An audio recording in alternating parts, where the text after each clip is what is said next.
Hey everyone, it's your energy healer Zach Luz. Today's energy healing is on how do I feel more nurtured by life.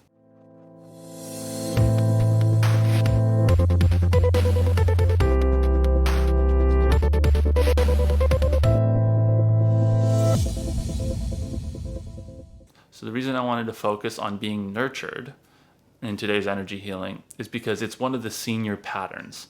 So what I mean by this is one of the templates from which all our other patterns in life are born from. So if you're into psychology, you can look up the Harry Harlow experiments. I'll link down below.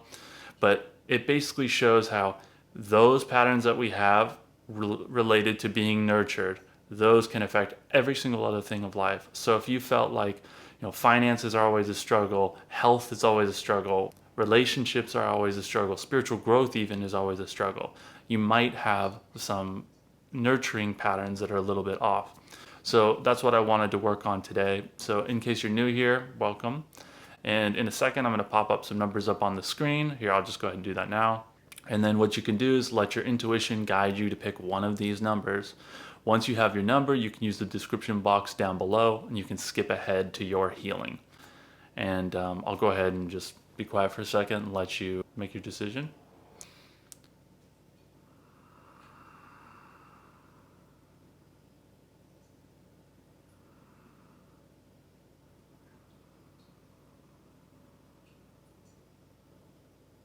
Okay, so I'm going to assume you got your number by now. If you'd like to skip ahead to your healing, you can use the description box down below. But one thing I do recommend, especially if you're new, stick around for the grounding meditation.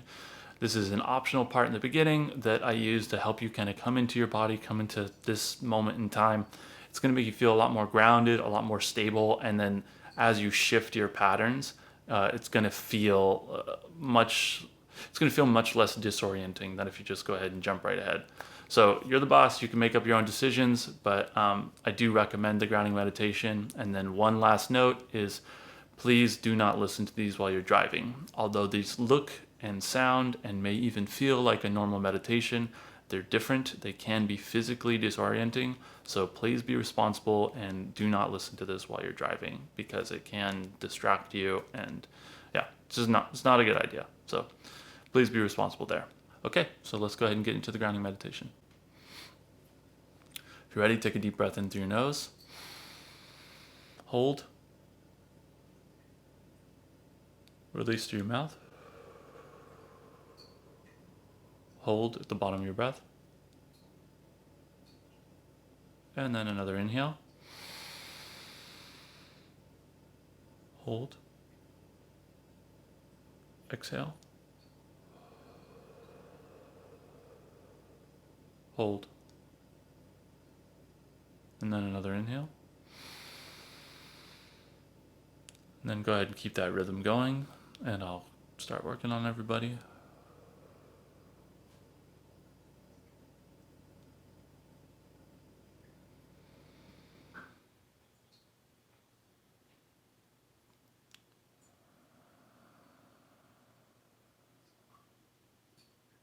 Okay.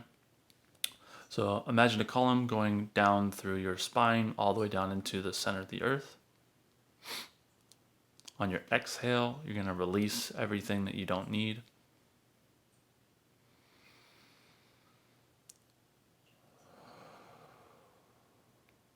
You don't have to consciously track what all that is. Just allow whatever you don't need anymore that's not serving you to just start draining out of you.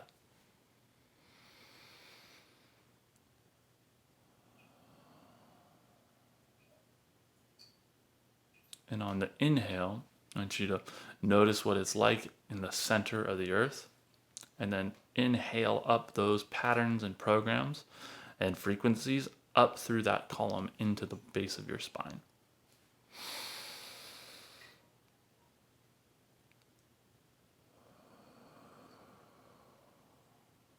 We're just going to take a couple breaths here.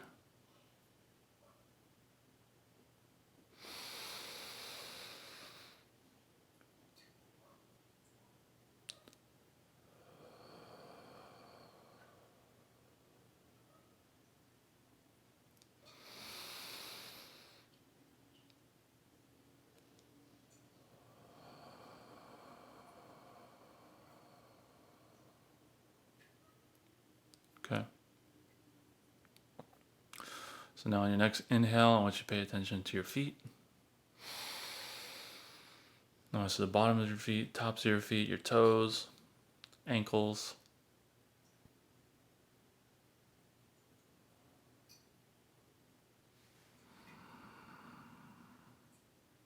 And then now working your way up your legs into your calves, shins, your knees, back of the knee, quads, hamstrings, up into your hip area.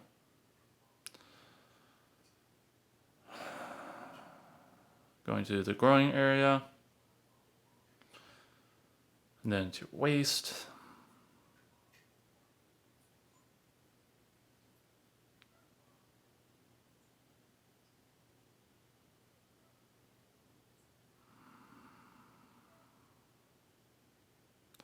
And then up into your stomach, your lower torso. Starting to pay attention to your spine, the structure of your spine, making sure you're sitting up straight, sitting, standing, or lying down straight.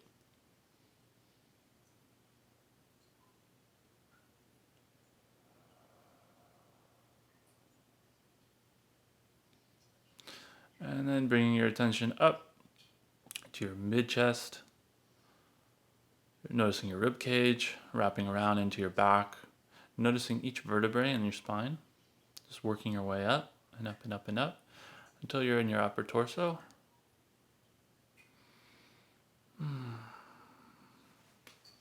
Noticing your chest, collarbone, shoulders, wrapping down into your arms, biceps, triceps, forearms, wrists, hands.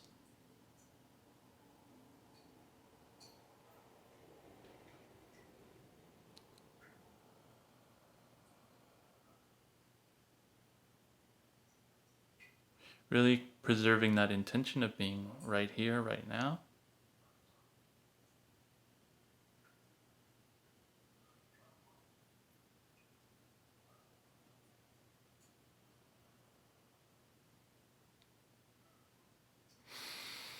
Then bringing your attention up your neck. Noticing your throat, bottom of your chin, back of your neck, up your head, down the top of your head. Noticing your forehead, your eyebrows, eyes, nose, mouth, lips.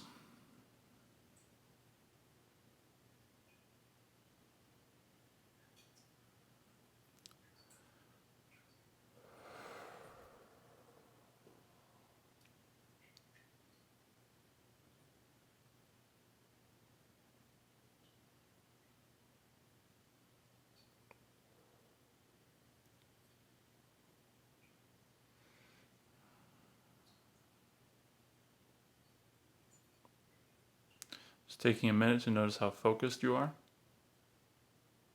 how present you are in the space and time.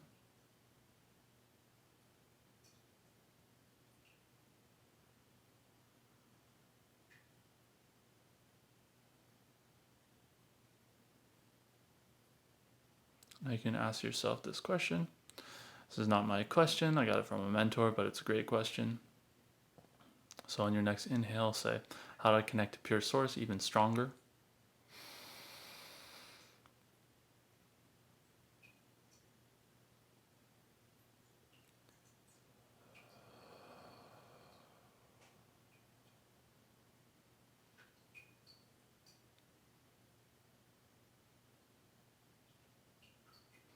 If you feel yourself disconnecting from something else and feeling kind of weird, that's a good thing, just in case that's happening for anyone.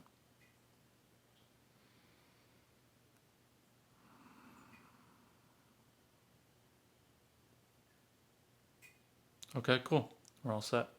Let's go ahead and get to the energy healings.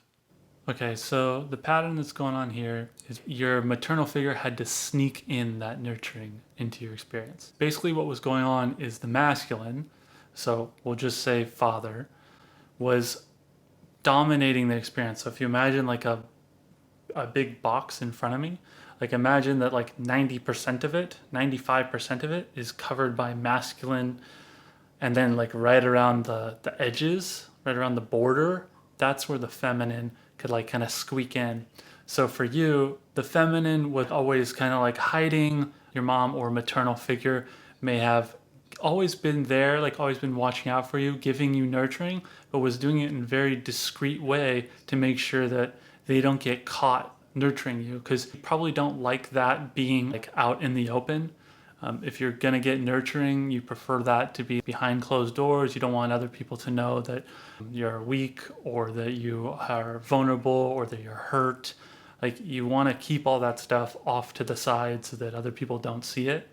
Now, even though your maternal figure only had like, the edges of your experience to be able to pass that nurturing on to you, you still were able to receive plenty, but it was just this thing where you had to sneak it in. It wasn't something that you could go out and like own the fact that you were being nurtured. So the way that this is likely showing up, let's say in a business example, your business probably kicks your ass a lot of the time. And every once in a while, you will get that nurturing that refills you. So then you're like, okay, I can go at it for a couple more months. Let's just keep trying. And like you still, like it's still worthwhile, but out of 10 days, 8 of them or 8.5 of them are going to be really, really hard. And then you'll get these like little blips of nurturing.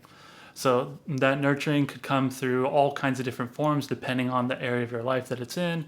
Like if we talk about health, it's going to be the kind of thing where you have like these masculine ideas that really govern your experience. So it's like out of 10 days, you're going to feel like you have to work out extremely hard 8.5 out of the 10 days. And on the 1.5 rest days that you get, then you'll like sneak some ice cream or something. You'll sneak like a little treat. You'll do something it doesn't match that whole like hard-nosed, disciplined, masculine way. So what's going on here is part of it is your own pattern. Part of it is like your maternal pattern. So what it feels like for most people is it's more of a generational thing. If we go back to other time periods, the masculine identity, it was just pretty bloated in the family structure. So it would just kind of push out the feminine out to the fringes. So this was done from a place of love, where the masculine, the way that it tried to contribute to you, was it just like expanded itself and then pushed itself and enforced itself into your experience. So this is like typical masculine, like tough love kind of thing, like making sure that the masculine impresses upon you their ideology and philosophy about life, with the benevolent, altruistic intention of equipping you for life, helping you with life, helping you be prepared to meet all the challenges and to be bigger than them. But what this actually did is it just, like the whole masculine pattern kind of had an inflated ego. The new pattern that I'll help you start installing is where you can receive both masculine energy and feminine energy.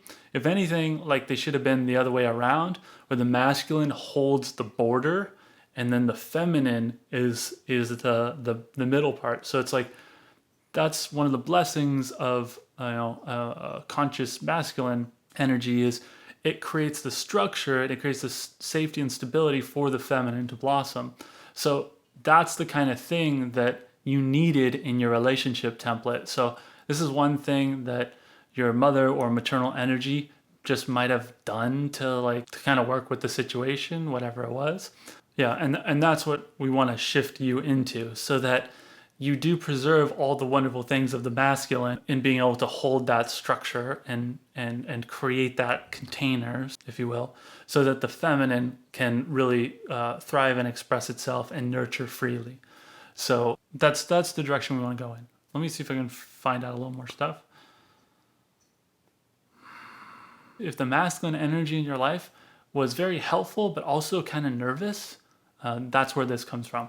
So like they may have said like, oh, this is how you be strong, this is how you be on top of it, this is how you be prepared, this is how you have your life together. But if underneath that there's like a bunch of fear and anxiety about stuff, and the reason that was there is because that masculine pattern was just trying to like use masculinity to solve everything. When, I mean, that's insane. Like, if we look at creating a human being, how much of that is feminine experience? Like, and that's what we're all made of. So the masculine can't do the job of the feminine. And then, in a desire to provide, protect, and nourish, and all those things, the masculine just kind of like expands and overdoes it. Whereas the feminine, it needs to be welcomed, it needs to be invited. Feminine expression, that feminine nurturing, if there's structure put around that and stability and like those masculine characteristics, that will help you a lot in digesting that. It makes the feminine safer. The way all this relates back to you is your experience of being nurtured. Like, you probably just have too much like masculine ideas. You probably feel like you have to control everything. You feel like you have to push yourself onto people. Yeah, and even if this embarrasses you and this isn't something like consciously you argue with this and you're like, I shouldn't be thinking this way, or you just feel like it's a harsh truth of life, that's probably what you got going on. Even though like you may have grown up and learned all kinds of different things and now you're like, oh no, I would never do it that way. But like, this is a thing that you feel deep down. It's more of a subconscious thing. Let me get a little bit clearer for you on what we're moving towards. So it's like giving the feminine a place in your life. So for your business, instead of you having to like tough it out and battle it through and like force your way to the top, what if you could just have nourishment and nurturing as an integrated part of your business, where it's like, yes, you can go hard and you can work on your business for a couple hours, but then you go and you get to play music for a while.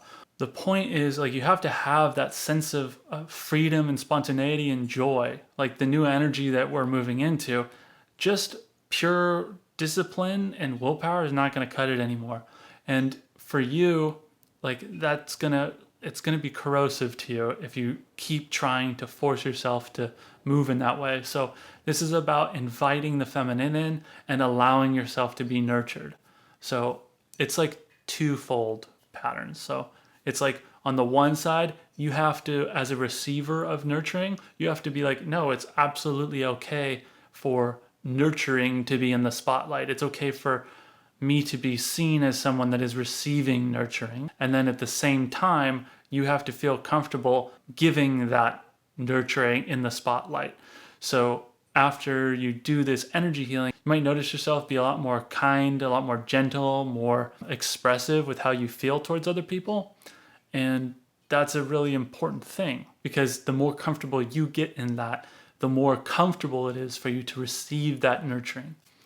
And after you do this, you'll be willing to give and receive that nurturing without having to feel like you need to hide it, without it need to be sneaky. And what this is going to do is make it more of an abundant force in your life, where it's like nurturing is the new norm.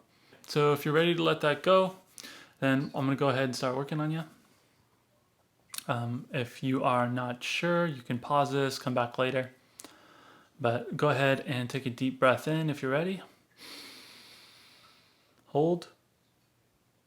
Release.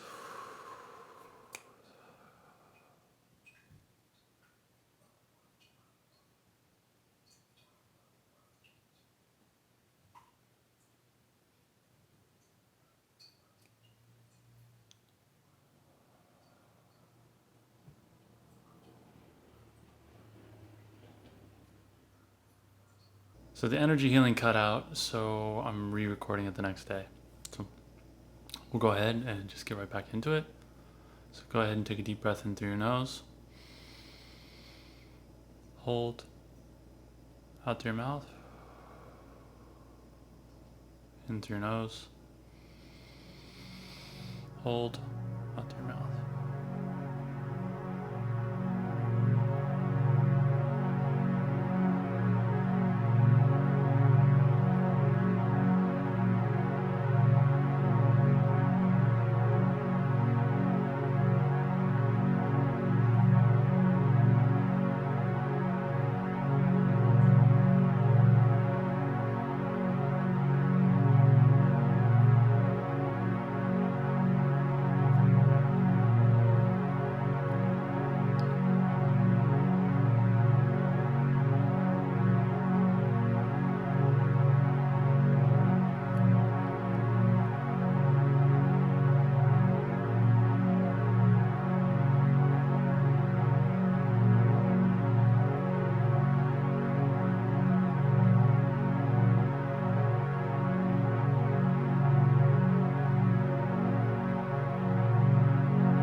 So I'm deleting out patterns of masculine insecurity.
Deleting shame around being nurtured.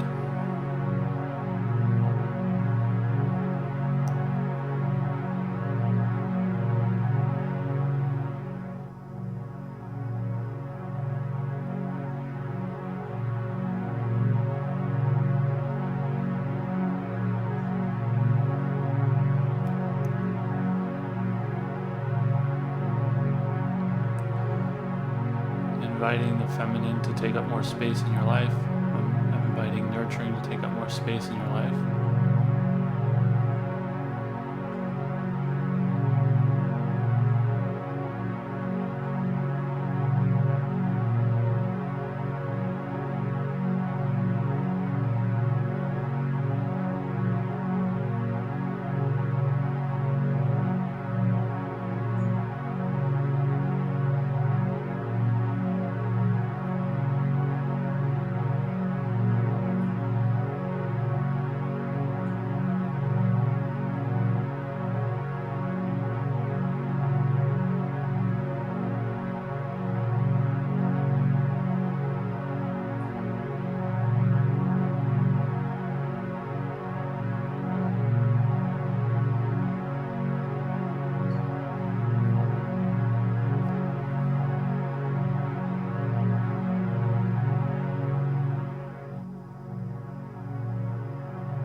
Okay, so that's gonna do it.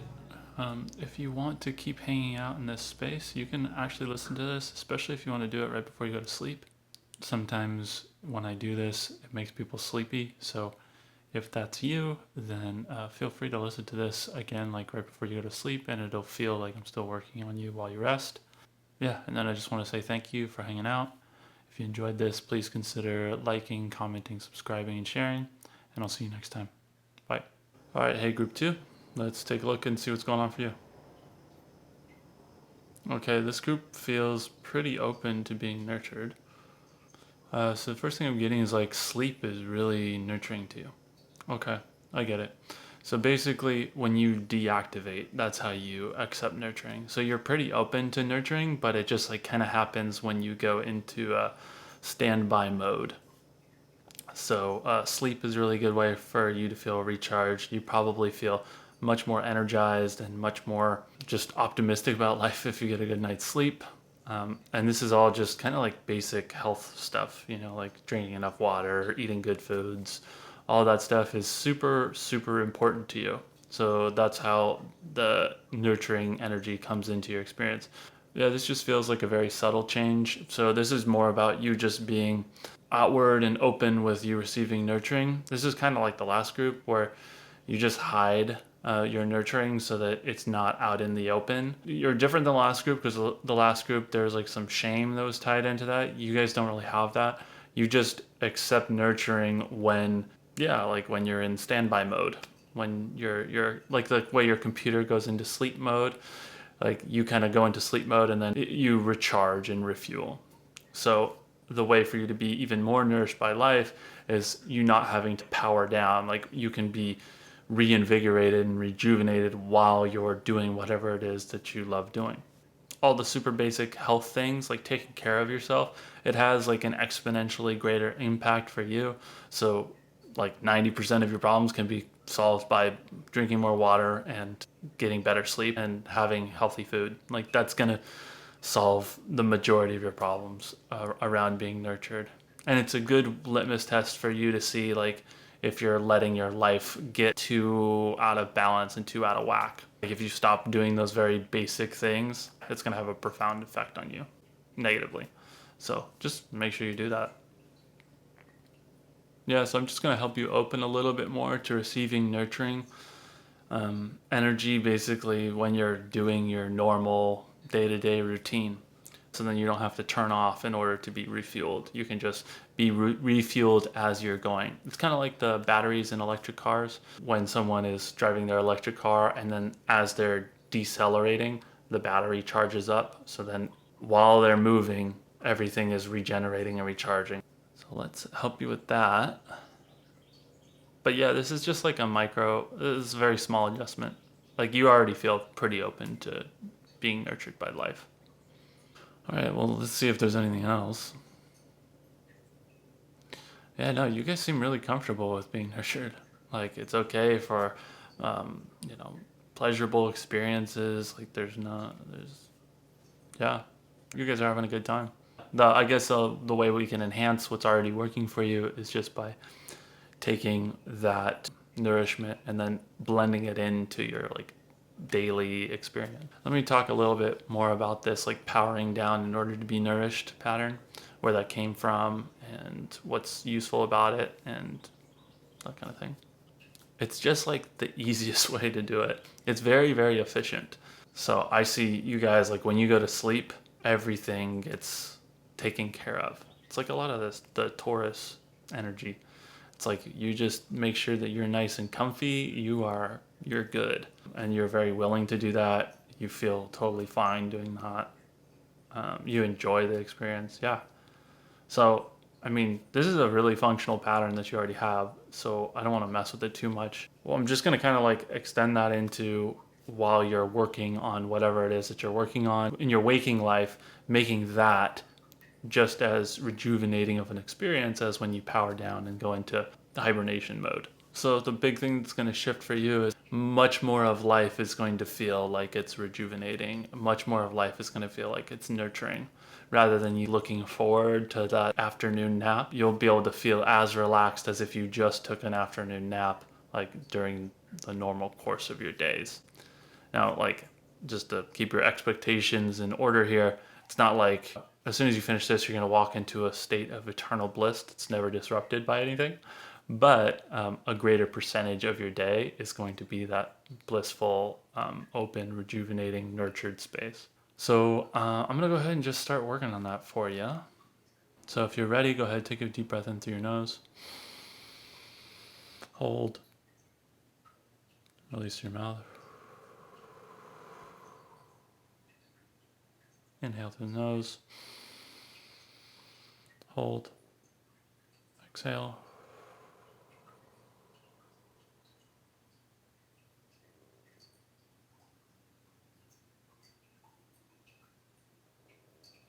It's already probably feeling pretty good.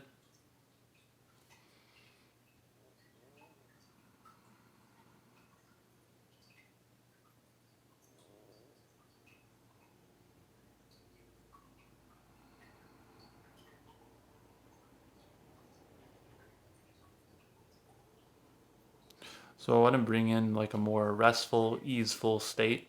I just want to say this one thing though, like if it's very important for you to not be in a restful state, for example, like if you're like a 911 dispatcher for your job, you might not want to be in this mellow, relaxed state. So like being on high alert is actually kind of useful for you. So that's kind of why you have the full tilt awareness mode, and then you switch into that super relaxed recharge mode. Like that pattern serves you because you can kind of oscillate between the two. You can turn one, you can use one and use the other one, and it's like work hard, play hard. That works well for you. So if you have, a job or a relationship or health stuff that it's very important for you to stay, like you have to be super alert because like safety is on the line, then maybe just skip this one. But if that's not your situation and it's okay for you to be in that relaxed, blissful state more, then this will just enhance that. So let me go back into working on you.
Okay. So now this is going to be kind of fun for you. So after this, you might notice that as people start coming into your world, like as soon as they come into your bubble, they're going to be kind of the most mellow, relaxed, calmed down version of them. So people that you may have been butting heads with because they're not quite at your level and able to relax and be nurtured by life at that level, they're going to be kind of forced to resonate at that level. So it might be pretty fun because people that previously were kind of stressed out around you and you're like, hey, chill out. They're just going to come around you and they're going to be the most mellow version of themselves when they're around you. So that's going to do it for you, group 2. Thanks so much for hanging out. If you want to stay in this meditative space, it'll still feel like I'm working on you, and that's good for you to do on your own so that you can feel yourself generating that. That's how you create that bubble. Yeah, so thanks for being here. If you enjoyed this, please consider liking, commenting, subscribing, and sharing, and I will see you next time. Later. Okay, hey group 3. Okay, so for this group, there's a lot of fear associated to being nurtured, which may sound confusing on the surface, but let me explain how this pattern got started. So when we're little kids, one of the ways that we learn is through association.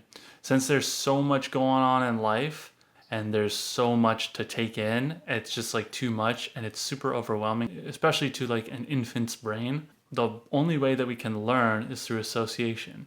So in the same way Pavlov would train the dogs that every time he'd ring the bell, then they were going to get fed, so then they'd start salivating. So whenever nurturing was going to happen, like you feel that something bad might happen afterwards, which is why you might, the way you carry yourself is like as a tough guy, tough woman, like fiercely independent, that kind of thing. And you probably pride yourself a lot on your self-reliance and your ability to be capable and, not, it's like basically like not needing help. So that's basically what's going on, is somewhere along the lines, like you probably had nurturing experience, nurturing experience, nurturing experience, and then what happened was something scary or traumatic happened, like right after you had a nurturing experience. And then with the little kid brain, you made the association like, uh-oh, if I'm being nurtured, it's like I'm being lulled into a false sense of security, which is why you push nurturing away from you as much as possible. So, and this is why you're like self-reliant and capable and independent and all those things, because if you are cut off from a sense of nurturing, like you have to like learn how to rely and exist just in and of yourself. So I totally understand this pattern. First thing is just to like not go blame anybody else for this. There's likely a reason that this pattern served you really, really well. The obvious reasons are like, without going through that kind of wound, we don't end up as capable and independent as you are. So there are positive aspects to that. But where we're at now, what we want to bring in is the ability for you to receive and be nurtured by life in a way that doesn't feel threatening. It doesn't trigger that like fight, flight, or freeze response anymore. So even if, as I talk about this seems like it's maybe a little bit too intense of a response, and you're like, oh no, I don't like get that worried about it. Just look at how little nurturing you allow into your life. Like our subconscious mind, our critter brain, like the earlier part of our brain, like our reptile brain, basically what it does is it finds ways to protect you without necessarily bringing your higher mind and activating your frontal lobe. So basically your reptile brain is always trying to find ways to remove you from situations where this threat of nurturing is present. So like this could be a thing where it's like you're talking with family members and then it starts getting into emotional territory, and like you might even be able to predict or intuit that, like, let's say for example your mom or your dad is going to be very kind and caring. What you'll do is your critter brain will respond to remove you from the threat, and you'll get up and you'll go walk into the other room. You'll like suddenly have to go to the bathroom. You'll suddenly have to go check your phone. You'll suddenly have to go do something else. So what happens is you just have the wires crossed. So as long as being nurtured equals danger or the possibility of danger or the threat of something unpleasant and uncomfortable, you will find ways to avoid it no matter what. So what I want to do for you in this healing is help deactivate that and like switch the wiring. So it's basically wired like this. I want to wire it this way so that you can access a sense of nurturing without it triggering your fight, flight, or freeze response. So the more you listen to me talk about this, the more it's probably getting activated. So first thing I'm going to do is just like immediately address that. I'm going to do like a little bit of healing right now just to kind of take the edge off so that we can actually talk about this without you feeling super activated by it. And whether that's your conscious brain or your critter brain, your reptile brain that is feeling the stress. So let me just work on that right now. You don't have to do anything. You can just kind of sit there.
All right, so that's going to create a base layer so that we can at least talk about it. So I just want to explain this one more time with a metaphor. I think this will be helpful. So I want you to imagine that as a little kid, you used to love getting peanut butter and jelly sandwiches. You know, your mom would make them for you, and they were the best thing ever. She'd even like cut off the crusts and stuff like that so that it was just like the best thing ever. So then you'd have these peanut butter and jelly sandwiches. She would give these to you freely. She was delighted to do it. And then you would enjoy them. But then one day, you went to have the peanut butter and jelly sandwich, and then since it was time to eat, your mom was like, "Oh, let me just add in some salmon." And you may have tried the salmon, and as like a little kid, the taste was like like it was so intense for you. It was so weird. It didn't match what you were expecting. And then what happened was it was just such a shock to you that you're like, I do not want any of this stuff. So then what happens is anytime you get a peanut butter and jelly sandwich, even though it feels good and you love it, there's still like this lingering fear of like, oh no, am I going to get that awful salmon again? As we grow up, our tastes change, and the same thing applies to the sense of nurturing. So that happened for a reason. I don't have time or the ability to go in and help you understand exactly what it was, why you had that experience. I spoke a little bit about it earlier in terms of you becoming self-reliant and capable. Like you've developed a lot of capability through having to be your own source. But yeah, that's like the main idea. So what I want to shift this pattern into is I want to like change those associations so that we remove that fear of like the salmon coming after the peanut butter and jelly sandwich. I want to separate those two so that they're no longer linked together. It's going to be really nice when you can feel nurtured by life without the fear that something bad is going to happen. If you're ready, go ahead and take a deep breath in through your nose. Out through your mouth. Into your nose. Out through your mouth.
So it might be helpful for you to visualize a lock right around your heart where you have the key. You can turn the key and then you can open up, or you can close the key and you can lock it down, so that like having a working security system might help you feel safer to start opening up to allowing that sense of nurturing into your life.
For some of us, you're like, do I really do that? Do I really feel that way? Look towards your parents. They're probably very wound very tight, and are very skillful at deflecting nurturing from coming to them. You know how like if people are hanging out and they're like, oh, I'm nothing like my dad, and then everybody looks at them like, aren't you though? Like they even say it and they use the same expression and the same gesture that their dad does. It's like, you might have this pattern too. But we're just gonna remove that.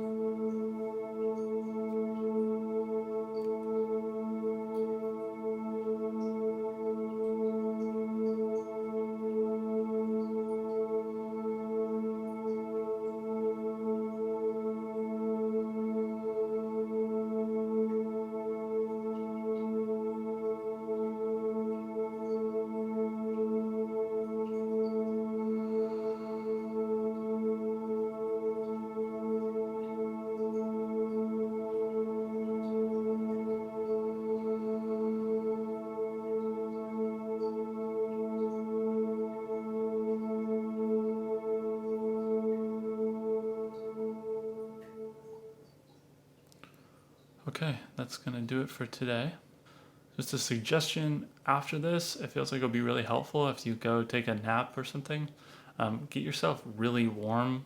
I mean, don't go crazy, but just make yourself very warm and cozy and comfortable. Like, kind of the same way in which you would make sure a baby was warm and comfortable, do the same thing to yourself.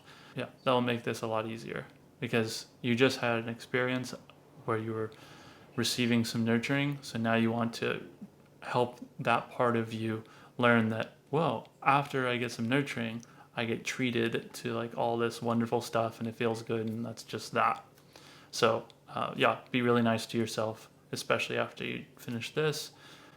And it feels like after this, it's like for half of us, you're going to just like sink into like full on deep relaxation, and it's going to feel really nice. Other part of us is going to be kind of like wanting a little bit more control and wanting to see it go step by step and watch it integrate. So I know 50-50 is not the most useful distinction to make, but make sure that you are just be really gentle with yourself about this, because as you shift the pattern, you'll see it expand out into the other areas of your life, and then other people will start being more nurturing to you. Like, you're literally going to start attracting a different version of people, and they're going to start putting their most nurturing version of themselves forward when they come into your experience, depending on how much of that you're willing to tolerate at a time.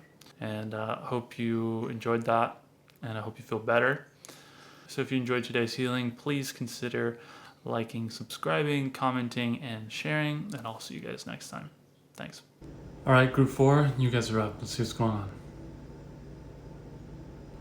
So for this group, you might feel like a mild sense of dis-ease when it comes to allowing nurturing in. Let me explain that. It does feel like you are able to accept nurturing from life, but there's like a little bit of anxiety around it. The last group that I had, it was like very, very heightened. For you guys, it's like a mild sense of anxiety. You might be someone that gets sick after you have someone take care of you. After you accept nurturing from life, from people, from relationships, you might pay like some small price in order to resolve that anxiety. So basically someone or life itself takes care of you, nurtures you, helps you out. And then in order to resolve that anxiety that you feel within yourself, something has to happen where you have to pay like some price. It just kind of like settles it. So then it's not this uncertainty about like, okay, now what's going to go wrong. You just kind of like make something happen so that you don't have to like pay the price for having accepted that nurturing. So this is like a group belief. It's like a social level belief.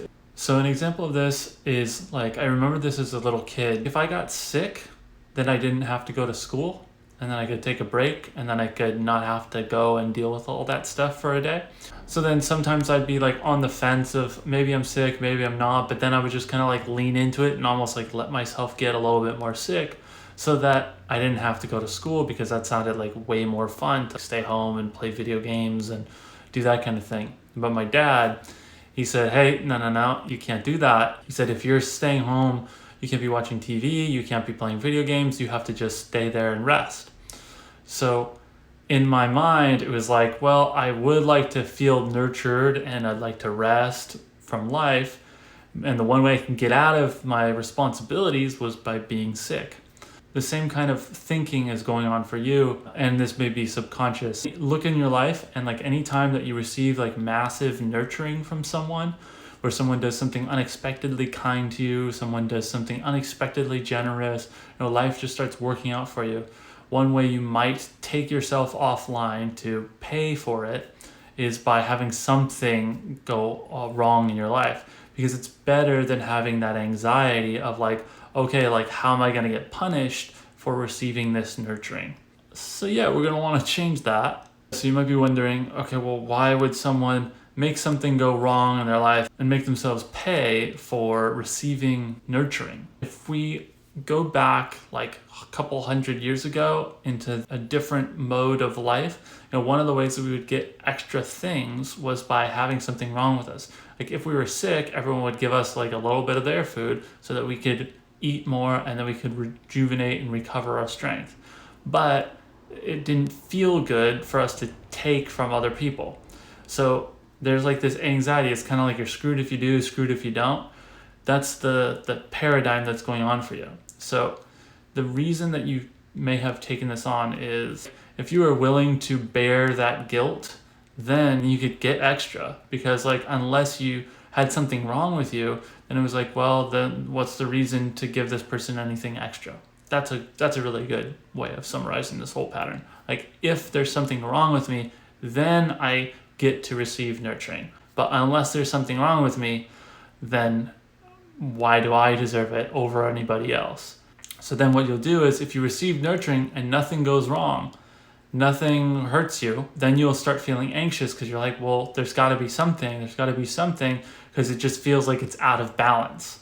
You might feel guilty about it, but it's more like, it's like knowing that the other shoe has to drop. So you're just going to feel like, okay, it has to go wrong, something has to happen. So then one way of short-circuiting that is having you get like a cold, or you being extra tired, or you pulling a muscle or something like that. Because then your anxiety gets to go away, because you're like, okay, now something was wrong with me. It's okay that I took more. It's okay that I was nourished by life.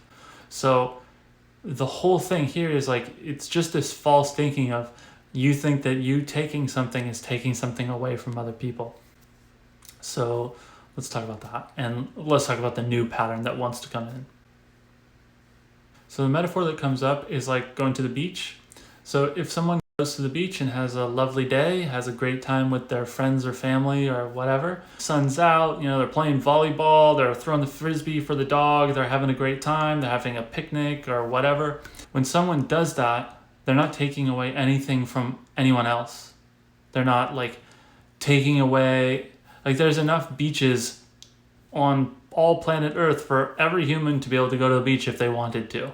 But the thing is, a lot of humans don't want to go to the beach. They just don't have a fun time there. They don't like getting sand in their toes. They don't like doing it. So what happens is you feel guilty because you're like, well, if I'm taking up that space, if I'm taking up that well-being, then I'm taking away from someone else, which leads to that whole anxiety routine that I was just talking about. So the more accurate way of viewing this is where you punishing yourself is kind of like going out to the beach and then you're feeling bad. So then what you do is you go, okay, I'm not going to put on any sunscreen. And then you just lay there and bake in the hot sun and then you get a sunburn. And then you're like, well, because I got a sunburn, then I didn't have that good of a time at the beach. So I didn't really take that much away from others. Do you see how silly that is? That's my point. As soon as you start feeling that you punishing yourself for receiving nurturing is just as ridiculous as that metaphor, then you'll be able to allow a lot more in. So beneath all this is just a really strong desire. One, for you not to take more than you feel like others get because you feel like you're taking away from them. And then the only way that works is if there is a finite amount of resources, if there's a finite amount of stuff. So if we go back to the beach example, if you're there and you're enjoying the sun, by you standing in the sun and enjoying its warmth, do you take away anything from anyone else? Or is that same sun, the same warmth, the same vitamin D, is that available to literally everyone? So what happens is through cultural societal programming, we start thinking that by us enjoying our lives, by us receiving nurturing, we must be taking away from other people. But that's not the case at all. That nurturing, that openness to receive that, it's available to everyone. They just have to be in the space where they can accept that. You know how sometimes you'll have this really good joke and then you'll tell someone and then they're totally in the mood to laugh and then they burst out laughing, they have a great time. But you tell that same joke to somebody that is just determined to be pissed off and they may have very, very valid reasons for being pissed off, but they just are so determined. They are literally operating in a totally different consciousness where it's impossible for them to receive the humor that is inside the joke. And only by them raising their consciousness can they open up and be able to receive that. You can't take it away from them because they're the one that are in charge of their level. So that's the basic point. So if you'd like, I'm going to help you with a little energy healing to delete that pattern that feels like just because good things are happening to you, you're taking away from other people. Just because you're being nurtured and supported and comforted by life, that you're somehow taking away from others, taking more than your fair share. I'll help you delete that pattern and then replace it with the idea that there's plenty of nourishment, there's plenty of support, there's plenty of love to go around so that literally everyone can get into it, but you can't force them into it. They're only able to get there if they're able to raise their frequency so that they are able to accept the support and love and nourishment that is available. Just like the person that is determined not to laugh. You can't push them to do it, but you'll start seeing it in these ways that I've been describing. So if that's something that you'd like, open up your energy, say yes. If that's something you're not sure about or you don't want that, just close your energy, say no, and I'm going to start generating some frequencies and helping you shift that pattern.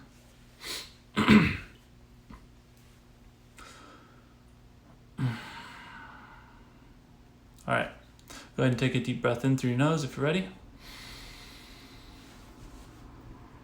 Exhale through your mouth. In through your nose. Out through your mouth. And just keep that rhythm going.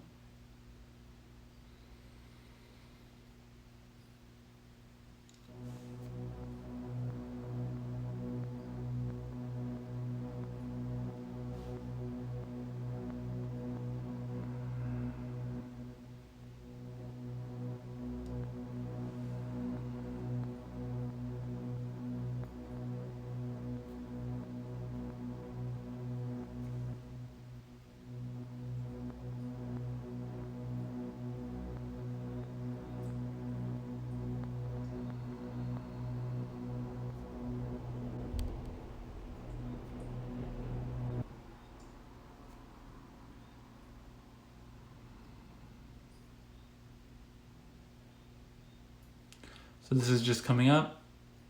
So if you feel some resistance here, where it's like, no, but I do feel like I'm taking away from others, there is a finite amount of love or well-being.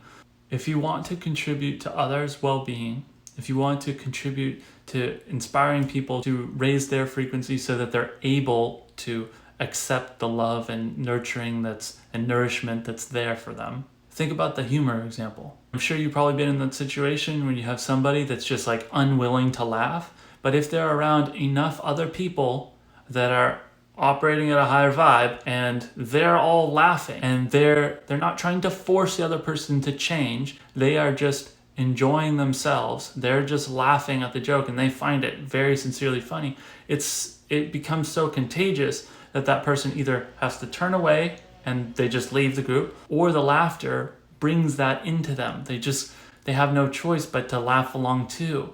It's just like that the joke becomes contagious and then they take it on too. So you can't force people to laugh at it, but if you are resonating that very strong and a bunch of others are resonating that very strong, it pulls people into that space without you having to convince them, without you having to push them. Like, in fact, if you try to convince or push them, it's probably going to backfire, and then they're just going to double down on their stance. So if you really want to help them, leave them alone and accept as much nourishing as you can, as much nurturing as you can. They might not be able to handle that, but if they're close enough, they'll be able to raise their frequency, they'll be able to see what's going on for you, and the only reason they're going to be upset by it is because deep down they really, really want it. And if they keep summoning you into their experience, eventually they're going to have to adjust. And that's how you can help them. So anyway, back into the healing.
So just some things to keep an eye on or to be aware of moving forward after this energy healing. For anyone that has siblings or sibling-like friends, even if you have sibling-like parents, but like that sibling energy, they might have to readjust a little bit to this new version of you.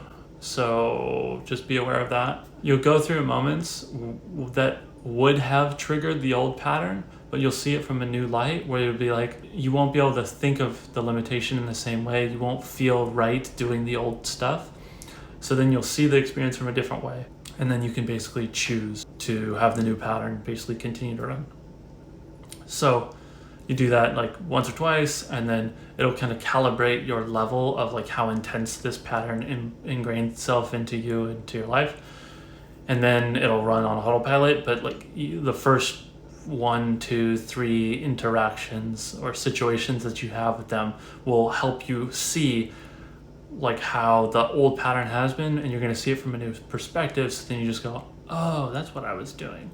And then you'll feel more like you sacrificing yourself. You'll feel how ridiculous that is. Like the example I was talking about where you go and since you had a good day at the beach, you decide to get sunburnt. So anyway, you'll see things from a different perspective and just be aware of that. Anything else? Yeah, it just feels really important to let you guys know that you're doing a great job. Yeah. And that's that.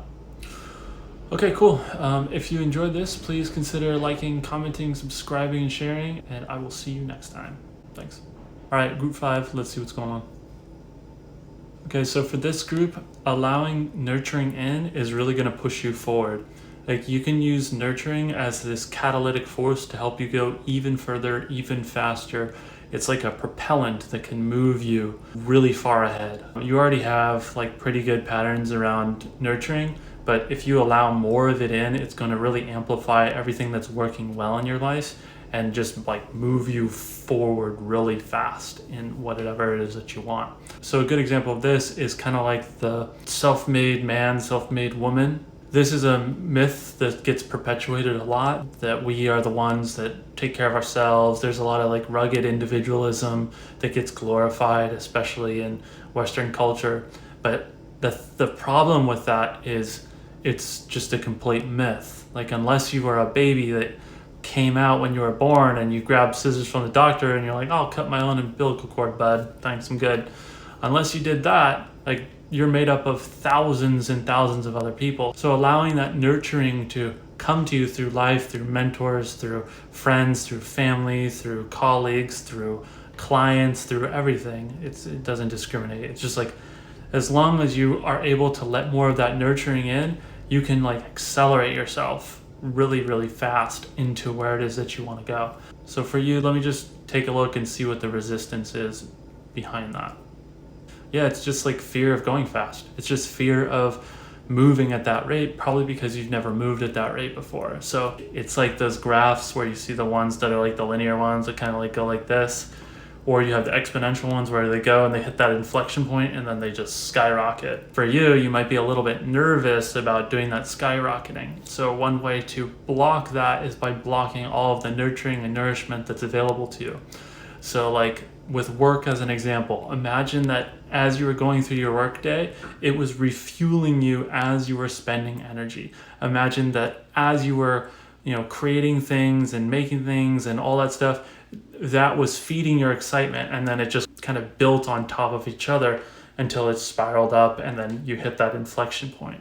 So the idea of moving that fast and having that much like zest for life, excitement, and energy, that might be like kind of alarming because you've never been there. But in order to move at a rate that is faster than you've ever wanted to before, you have to let that in, because life wants to nurture and support you. Because if you have to go at your own and you have to try to solve all this stuff by yourself and you have to be the only one that is pushing you forward, it's no different than like boats. So that's the metaphor that comes up. Imagine someone sitting in a boat and they're rowing and they're rowing and they're rowing and they're rowing as fast as they can. They've got these big, strong muscles and they've got like a really nice rowboat. They got the best paddles and they're just like rowing like crazy. And then you have like this other much, much bigger boat that was built by a bunch of different people, and then it has this huge sail on it, and then it just rips across the water. No matter how fast that individual paddles, like they're never ever going to be able to go at the same level of speed, at the same grace, and with the same ease that sailing race boat goes. Like the ones I'm talking about where they like go and they like get super sideways and they got a bunch of people sitting on the. Yeah. So anyway, that's the point. This is really exciting for you to let in nurturing to push you forward, so you don't necessarily have too much resistance around being nurtured and supported, but it's more that you have a resistance to moving fast and having things work out really fast, where you don't have to constantly like double check every single thing in order to bring you to the next level. So this could correspond for your career, your relationships, your health. Yeah, it's like your mind. Yeah. So you can use nurturing as the wind in your sails to make you go much, much faster. You do have to give up the needing to control everything as much, and you do have to trust that the wind is actually going to be there. So there are ways that you can figure that out where you don't have to be just like in blind faith, but it's important that you let go of the responsibility of and the identity of being the lone paddler of your life. So the reason that you have that lone paddler program is basically it allows you to change directions at any point. You don't have to be very committed. But as soon as you start gathering that momentum and the wind is blowing hard, like the wind's gonna carry you where the wind is going. You can direct it with your sails, but like it's going to move you. So whether you like it or not, it's moving the boat. So when you were paddling, you could change direction at any moment and you weren't committed to having to go one way in particular. So that's the thing that you have to let go of. So you just have to understand that you did the lone paddler thing and changing directions. You used to do that a lot more years ago because you were figuring out like who are you and what is the right direction. But now, especially as of late, you don't change directions as much. You pretty much just like keep going in this on this same like path. You just keep going, keep going, and keep going. Every once in a while you think you flip a little to the side, but your adjustments are very minute now. You don't need as much of that flexibility as you did in the beginning to find what is your true path, what's the direction that you need to go. And I could be talking about multiple different areas of life right now. It depends on, this is a general reading, so it depends on your individual situation, but like the main themes that I notice is like career, life purpose, and health. Those are like the main ones. So if you can allow yourself to be nurtured by life, you're going to go so fast in the direction that you want, but you just have to let go of that desire for flexibility and being able to change immediately. Like let the momentum carry you forward. You're on the right track, you're moving in the right direction, and you want to just keep going there. And this is going to help you get there faster. So yeah, I think that covers it. Now I'll just go into the energy healing, and then I'm going to generate some frequencies that start shifting your programs internally. You get to approve it afterwards. So like I'll edit the program, and then life scenarios and situations with people, places, and things are going to come up, and then you'll basically see the old program, see the new program. You get to give a thumbs up to the new program, and then that'll kind of run, it'll take over, and then that becomes your new normal. So the reason the old ones come up is so that you get that choice. So before that momentum, that inflection point happens, you have to give it the approval. You have to give it the thumbs up for it to do that. Yeah, otherwise you don't feel like you are the one that's creating your life. So even though like this is an energy healing, really it's a self-healing because you're the one that is doing this. I'm just pointing it out and saying, see, this is the thing. If you're ready to reprogram yourself, then let's go ahead and do that. Go ahead and take a deep breath in through your nose. Hold. Release through your mouth. In through your nose. Hold. Release through your mouth.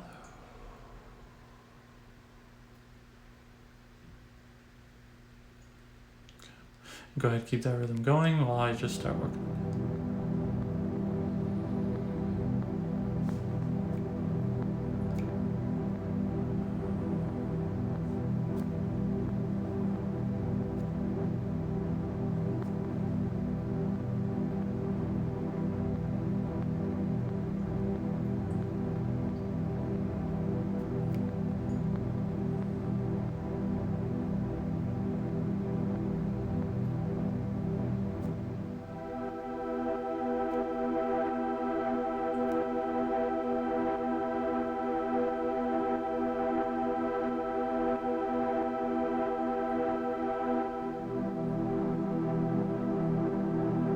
some of us are having resistance because we're like, well, if I go so far, I don't want to like leave my family behind. I don't want to leave my loved ones behind. Just editing that so then you don't get that error message.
So I'm adding a tiny little safety feature here. So as you get elevated into a higher position in whichever area of life you feel like this is about for you, I just added in a little thing for you to clear up the incongruencies so that you can be at that higher level without being distorted by it. So for example, let's say the area that you feel like this is going to help is your business, and that's what you're focused on.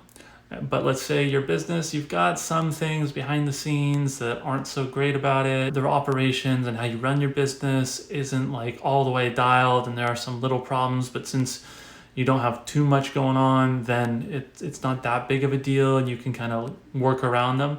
Like, it's going to force you to clear all that stuff up, tidy all that up, and get all your ducks in a row so that once all that's in a row, then you can be accelerated, pushed forward with all that momentum.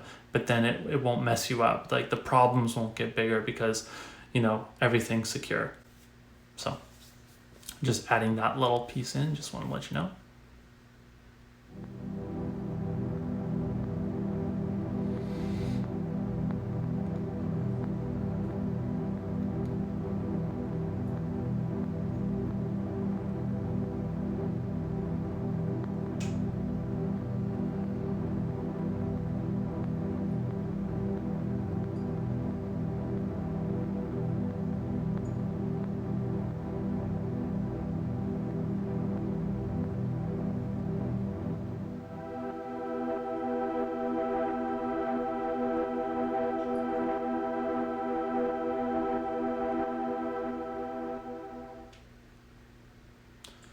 And then one last thing to be aware of is, like, if you start moving really, really fast, a good way to stay grounded is to envision a column going through the bottom of your spine down into the center of the earth, and then click in with the center of the earth. That'll keep you feeling grounded. So especially if all this stuff starts moving around you fast, that'll help you feel more stable. You can do that, and then you can be really aware of your body. Pay attention to where your body is, like in the room.